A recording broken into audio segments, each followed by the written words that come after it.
Hey guys, Terry here. I wanted to make a quick video showing you how to update the JB4 firmware using the new app version. I happen to be in a BMW right now, but the process is the same for all models. For the newer BMWs, there's a bit of a trick to turn the ignition on to get it into mode where you can load firmware. You're going to go ahead and keep your foot off the brake and then push the start-stop button 3 times quickly. Then you'll see all the lights come on and dash there with the engine not running. Diagnostic mode active. For most other models, you simply push the ignition button once with your foot off the brake and all the lights will turn on in the ignition. Next, we're going to launch the JB4 Mobile app here.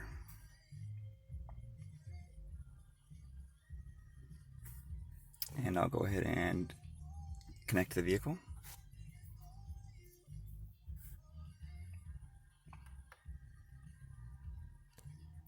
Now we'll go over to Settings. Down here it shows you with your current firmware version. Click on right below that. Go here to Firmware. And now this shows you firmware you've downloaded on the phone already. So the JB4 does not need to be connected to the internet actually to do firmware updates. They are stored locally. But if you want to get a new firmware, you'll have to go onto the server, which requires you to be online, which I am. Browse updates. Current platform, B58. It'll list the various firmwares for your channel right here. So I'm going to go ahead and pick the beta. It'll show you the notes on it. Click download. It lets you know that it's been downloaded. Then it adds it to the list right here.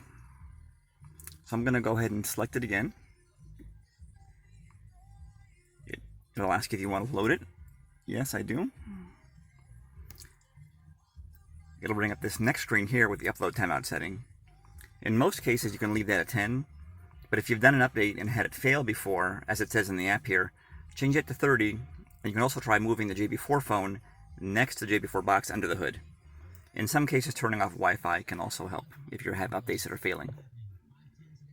I'll go ahead and click Update. It gives you some warnings here, basically what I just told you. And it'll start the process. I'm going to go ahead and pause the phone for right now, and I'll come back when it's closer to being done.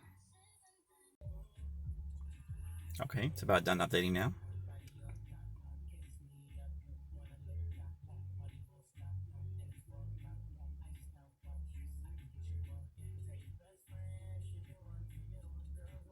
There you have it. Your firmware update is complete.